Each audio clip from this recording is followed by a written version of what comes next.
What's up everyone, MK Tom Brady here. In this video I'm starting a new series where I review games.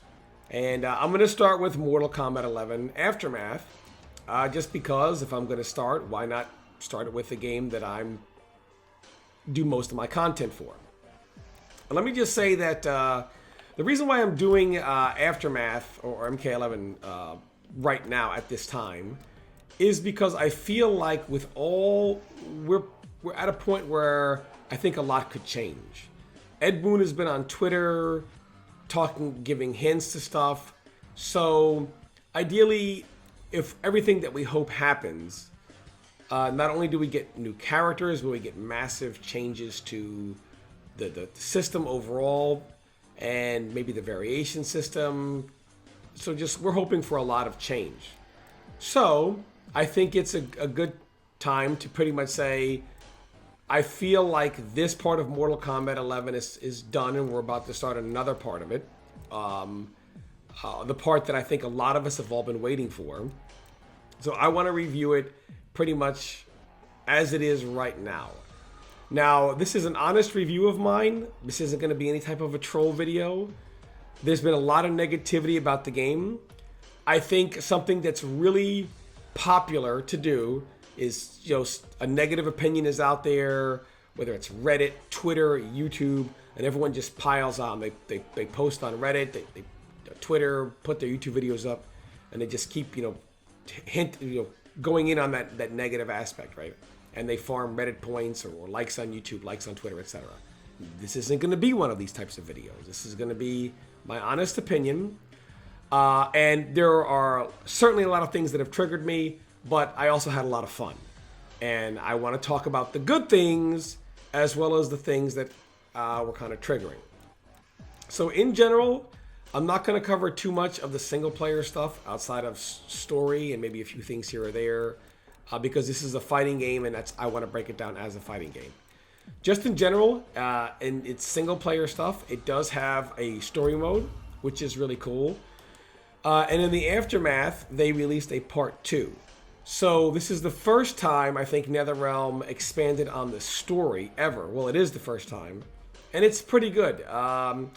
Both story modes, part 1 and 2, are long, but not too long, but just long enough, and they are engaging. Some fighting games don't do very well with story modes, and a lot of times story modes can be tied to an unlockable or multiple unlockables.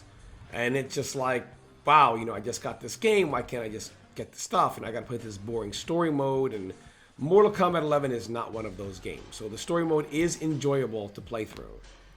One of the next things that Mortal Kombat 11 does really, really well is it really explains things well to somebody that's new. So you have like learn modes. So you come in here, you go to learn mode, right? You go to tutorials, and there are all kind of things that you can learn, right? And while this is not really going to explain things to like an advanced point, it does help them learn the terminology. Most people don't know what frame data even is or how to apply it. To them, it's just like, if you've never played a fighting game and you hear frame data, what is that? While this will not make you a frame data expert, it will have you understand the way it works and help you apply it a little better. So when you hear the term, you have a better understanding when it is explained to you of what the person that is explaining a certain scenario is talking about. So it does a very good job of breaking you into a lot of terminology and what this terminology is referring to where you otherwise don't know. A lot of people who've never played fighting games, they come in here, they don't know what any of this stuff even means. And this familiarizes them with that. That's really, really, really good. It also gives you a good way to customize your character.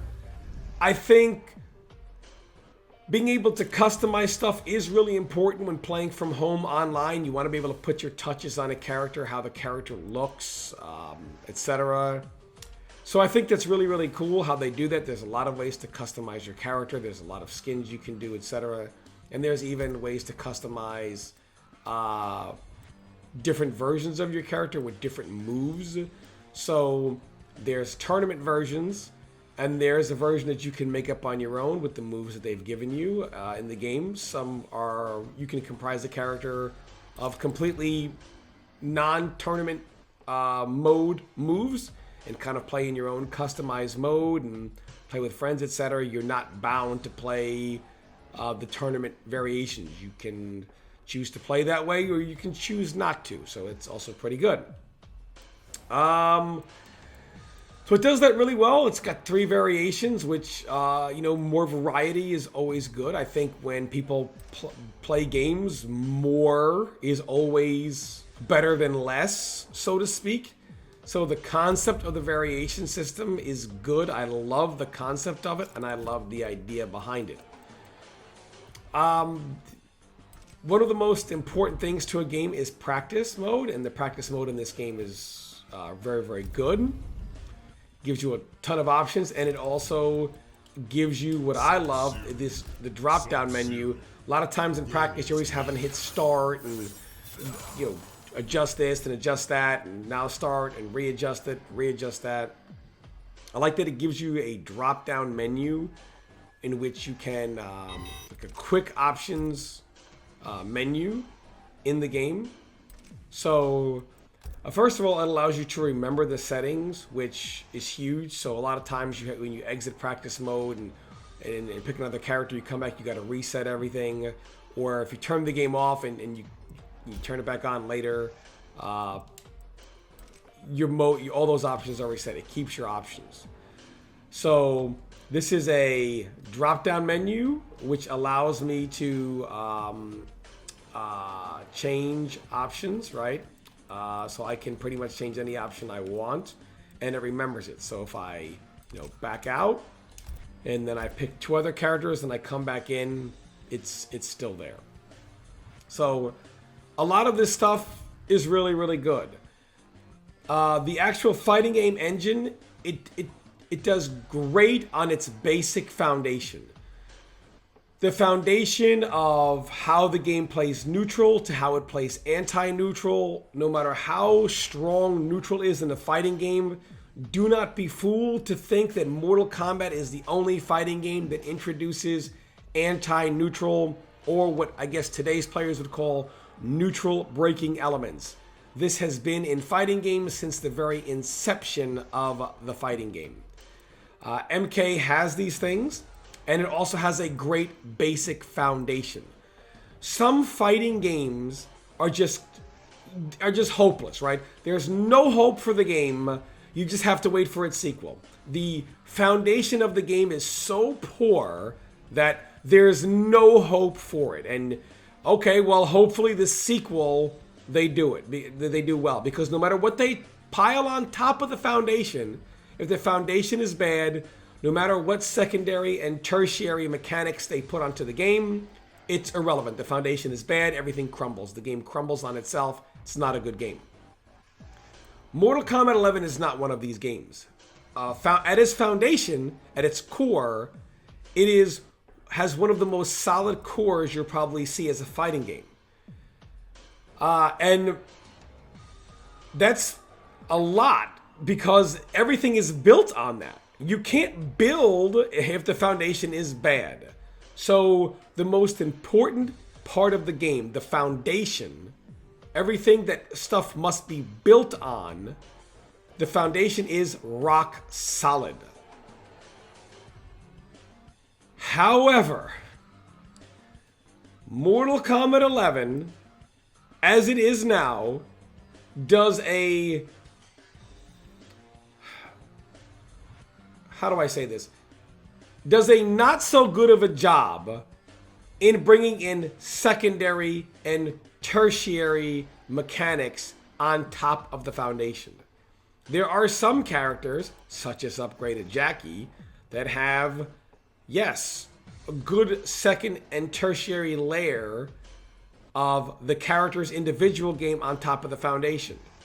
There are other characters that pretty much play by the very basics. Shao Kahn, in general, is basically going to play by doing down 1, down 4, sweep, back 1 for advantage, and then either forward 3 or throw. And then on forward 3, he's going to do forward 3, 4, forward 3 stagger, or forward 3 shoulder, because you're just going to mash him in the face every time he does forward 3, so he has to throw out a raw, unsafe shoulder. And this is just not any type of advancement. This is literally as basic as you can make the character, and almost all 3 variations play nearly identical, because that's what all 3 variations do. Down 1, down 4, sweep, forward 3 stuff, back 1. All 3 variations work off of that, because there's nothing to this character besides the basics of the system. And he's pretty much forced to play off that. He doesn't have his own secondary or tertiary layer of meta. So a lot of the tier list can be broken down onto characters that have the most advanced secondary and tertiary layers from the top all the way down to its bottom. And in character archetypes, this game also doesn't do very well. You have a brawler who doesn't brawl very well. You have a zoner who doesn't zone very well. You have a keep away character who doesn't keep you away very well. In fact, Cetrion, who is, I guess in theory, built to be more of a keep away zoning character, does better up close than a character like Shao Kahn, who was supposed to be a brawler. Why a character who is supposed to be one that can keep you out and maybe have some zoning when they do, does a better job of getting in because of teleport and mobility, right? And when they get in, is harder to deal with than a character such as Shao Kahn, who was supposed to be a brawler and devastating in close. So this game doesn't do well with archetypes. In general, you don't really find traditional zoners. So there's really not a traditional zoner, or there's some counter zoning, but there's no real zoning to counter zone. So those 2 archetypes gone. Keep away character, they are in the game, but they're not very good at keeping away. Just all types of, trappers, like such as Avalanche Sub-Zero, trappers that don't trap, or Aaron Black, I guess, one of his variations. So a lot of archetypes are not there. The most prevalent archetypes in this game are the offensive ones. And the main reason for this is the way the variation system is done. So my main issue comes from how the variation system is implemented. Before I get started, let me just say why this infuriates me so much. There are, in today's world, in 2020, especially with the way PC gaming is, you see a lot of indie companies putting games out today. And of course, indie companies, they don't have the resources as, corporate companies, big companies that have huge corporate backing, such as Warner Brothers, right? Backed by billion-dollar companies with seemingly endless resources. These indie games, we have a level of, okay, we understand why things are the way they are, it's an indie company, etc. Mortal Kombat 11, as it is right now, has a lot of traits that you would expect to find in a game made by an indie company. Or by a company as big as Warner Brothers, you would expect it to be an early access version of the game, not a full release, right? So the way the variation system works is, first, they have these custom moves. And some of these moves are very good, but they're not implemented in the characters, right? So some characters, like Katana here, has, they have preset variations, right? Tournament variations, but you can make your own. And they have some moves such as air projectile or dancing fans, or some of these moves here that are just not included in, like her air dash, etc., are not included in any tournament variation, right? But you can equip these in custom mode. Now, obviously, balance is important. We don't want characters being unfair. But the problem is the variation system fails because one variation oftentimes is punished for the sins of another. And what do I mean by this? Well, we're going to bring up Sonya Blade here as a great example. And this is the kind of stuff that really I just don't seem to understand. So let's look at Sonya, who I've also named Ronda Rousey. The reason why I call Sonya Ronda Rousey is because Sonya Blade, if you've played Mortal Kombat, people are used to certain legacy tool mechanics she has, right? She has a kiss. Like her most iconic moves are kiss, leg grab, rings, kiss, leg grab, and ring with her first 3 moves ever. And the square wave as well was in Mortal Kombat 1. And then you have other moves that were added like cartwheel, etc. None of these moves outside of rings are in the game. None. So this is basically Ronda Rousey more so than it is Sonya Blade. So in this variation, variation 2, Ringmaster, right? Sonya can, shoot her rings, and she can also amplify them and charge them and release them, right?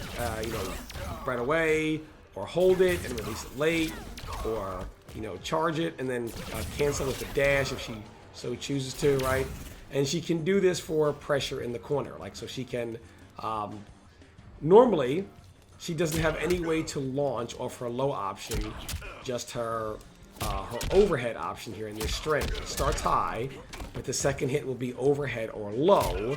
So in theory, if you get caught in this situation, you would have to guess. In open space, there's no way she really combos off the low option, but in the corner, right? Using her ring cancel, looks like she can cancel and go into combos, right? So she can start her combo, go with the low, go with the rings, cancel the ring, right? And dash forward and continue the combo with advantage in corner only, right? Only in the corner. So obviously she can be punished for this on block, but on hit, it gives her full combo opportunities with both overhead and low options, right? Now, the game says this is kind of balanced out because she has the 50-50 and she has the cancel, etc. Okay. Now, my problem is, if you go to the other variations of Sonya, none of these variations are even played simply because of just how good the ring cancel is. The ring cancel is not in any of the other 2 variations, right? Now, you would think maybe they would add maybe a leg grab launcher or a kiss or a cartwheel launcher, like leg grab, and then if you amplify it, it's a launcher. A cartwheel, and if you amplify it, it's a launcher, right? To some of these other variations. No. Instead, no holds barred and the other 10 hut turret variation cannot survive because they don't have the cancel. They can amplify this, right? But they can't hold it and they can't cancel. So the other variation is just better because it just has the cancel gives the other variation such good flexibility, and all the variations have this 50-50 here. So the problem is why the moves that she has in these variations can't probably be better, or they can't give her other moves like a leg grab that you can amplify for a launcher, or a cartwheel that you can amplify for a launcher in maybe one variation or another, or a kiss, right, that you can amplify for a combo, is because, well, she has this 50-50, right? You can't have Sonya doing 50-50s into cartwheel launchers in open space, right? What is this? A 50-50 where all options launch and anywhere on the screen? Why does a company backed by a billion-dollar company in Warner Brothers not have the resources to say, why don't we give her a different back 1-2 or a different back 1-4, to which there is either no longer an overhead or no longer a low. So the other 2 variations would not have the 50-50. How hard is it to give a different animation for a different move on either this or that, and in turn give her something else so all three variations can be usable. If you are a player who would like to mix, you would have your variation 2 where you will mix. If you are a player who wants to play a different way that does not necessarily involve mixing, but you know, maybe you leg grab introduces a different meta, or a cartwheel, or a kiss. Maybe you can zone with kiss a little bit, which you can amplify it for a full combo, or just cause a stun for advantage as people are trying to approach in, as opposed to always just ring, ring, ring, ring, ring, and nothing else.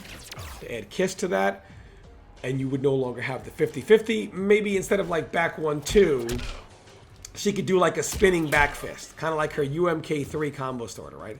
So back 1 could be the high, and she could do a spinning back fist for a mid, right? Or something. I don't know. Whatever, right? Whatever it is. And both variation 1 and 3 could have that. And you could have some diversity now. You have, you know, and maybe she's doing like back 1-2 amplify leg grab into whatever, into amplify kiss for a restand, into whatever, right? Or maybe she could have upward bicycle kick, another move I didn't mention. There are so many moves that Sonya has. You could literally populate her entire move list with moves that are missing, like upward bicycle kick, leg grab, kiss, cartwheel, square wave. She has a dive kick, I believe, but doesn't have the traditional version of it. I mean, I'm not going to argue with it, but there are 5 moves. You could literally remove 5 of her worthless moves because she has at least 5 worthless ones. Bring in these good moves, and you could have 3 complete variations that all play differently and all do different things. Instead, they punish variation 1 and variation 3 for the sins of variation 2. Well, you have a 50-50 and this cancels, so you all have 50-50s, right? But the character cannot be played effectively at the highest possible level without that cancel to maximize on the 50-50. Sub-Zero's another one of those characters where you have the Thin Ice variation that the game gives you that has these 2 useless projectiles, right? He's not going to zone you out, but he's got a slide, right? So, and he has this air axe. They could give him this air axe and give him this right here for some really good combo potential, right? And then he could have some really cool, like, combo stuff that he can do. More damaging combos, more swaggy combos, higher combo potential, etc. But they can't do that because, well, he has a 50-50. Variation 1 is mix. Someone there says, hey, I want Sub-Zero to mix, so he mixes. But then you have Avalanche, who has the mix. Its trapping is worthless. Arctic Trap is not totally worthless, but as close to totally worthless as possible without being totally worthless. But it's close to it. It plays like a lesser version of Dead of Winter. And Thin Ice plays like a really bad version of Dead of Winter. And it can't, these variations can't have something else. Like, they could take the ground freeze, make it 13 frames for Avalanche, right?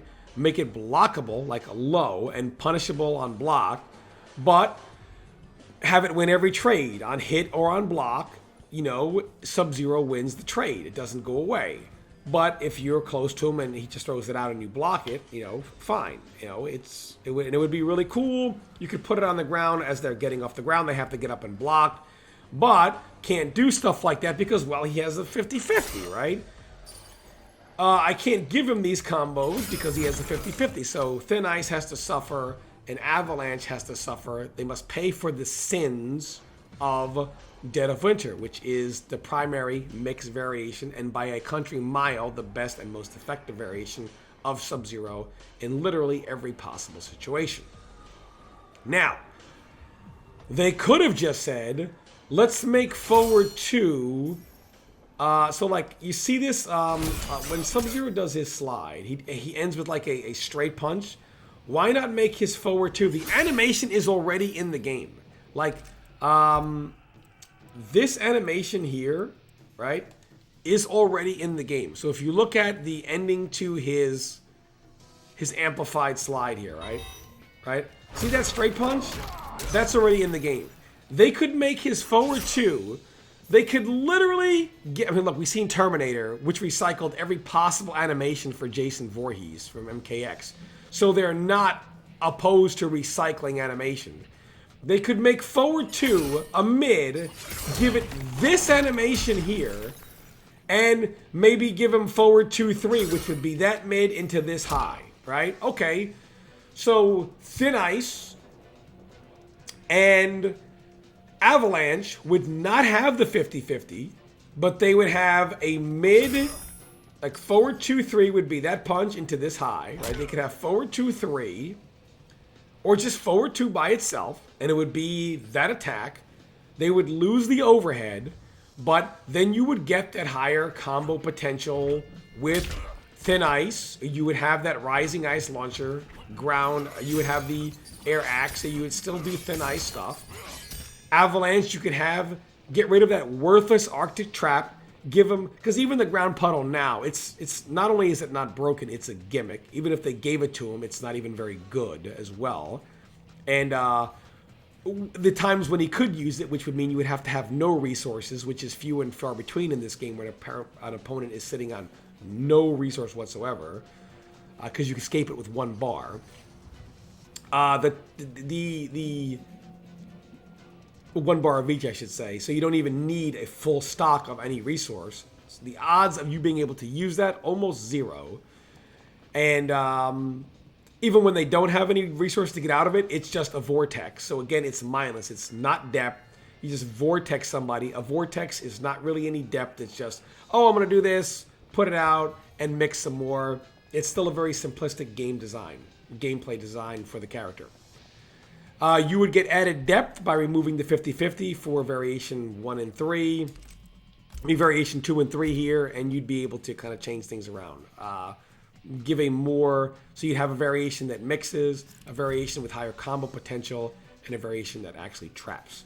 Same thing with Sonya. You'd have a variation that mixes, and other variations that maybe the Kiss can do certain things in open space that you normally couldn't do with just rings alone. And then maybe having the upward bike kick and a leg grab or cartwheel, another variation could give it other options. Same thing with Terminator. You don't see variation 1 or 3 used very often. Variation 2 just has so many options off the mix. The character is a mix machine. They've already recycled literally every possible move from Jason Voorhees to make Terminator. They could literally just change his forward 2 or his back 3 in the other 2 variations, not give him a mix, and make the moves that he does have a little more effective, instead of punishing those variations for the sins of another. And we see this across the board in the variation system where either things are extremely simplistic, a character can't survive without one move in another variation, or the variations are punished for the sins of another. And I don't understand why a company that has that type of backing can't just say, hey, Sonya should have a different back 1-2. If that is the problem, if we're holding the character back because, well, she can't have that and a mix, why not give one variation the mix and the others not a mix? And like I said, hey, maybe this has a kiss, maybe this has a leg grab, etc. Or like the other examples I gave. I just don't understand why designing a different hit, a different attack, is like impossible. It's inexcusable for a company that has that type of backing in 2020. And that is what infuriates me. That the variation system is a great idea, but because of things like that, it actually becomes a terrible idea. And it's just oh yeah, well, we couldn't be bothered to and I don't want to speak for any, I shouldn't say it that way, but in general, it comes off that way. Like, oh, we can't be bothered to think of, I mean, come on, man. How much creativity do you expect here? A different back 1-2 for a different variation for Sonya? Come on. Yes, it's a different variation. I would like to see some differences. Thank you very much. And I think this is where the game loses me and a lot of us. Now, besides that, there are a lot of things in how the game works in its basics as well that I didn't touch on, such as how breakaway works, because I didn't want to keep beating a dead horse, but I will briefly touch on these things. In this game, you have mechanics. Their combo escape is a breakaway, and unfortunately, because you're able to, the way breakaway was designed, it was designed to, the guy's going to break away and still take the damage. The problem is, because they can break away at key points in combos to where your character has a massive amount of recovery frames, they can break away at those points and pop right up and get a combo on you as you're recovering for hitting them. A lot of us have been wanting to see breakaway become a forced long get-up. The wake-up system has just too many options. Mainly triggered by the fact that there's a combo starter, which is a forward roll. That's, 1 bar of resource. Needs to be a bar of each. It's too powerful of a mechanic. And there's an in-between, a short delay, which pretty much gives you too many options on wake up. I think a lot of us just want to see the short delay removed from the game and give you long delay and quick get up. You still have plenty of options to get off the ground. And of course, fatal blows are just too powerful, and we want to see the armor removed and them consistently be unsafe on block. And I didn't want to spend a long time going over that, mechanics-wise, showing the examples, because on my channel I've got a ton of videos on that you can check out. I don't need to go over all of that again. So, in short, I give Mortal Kombat 11 Aftermath good reviews. It's pretty good in the short term.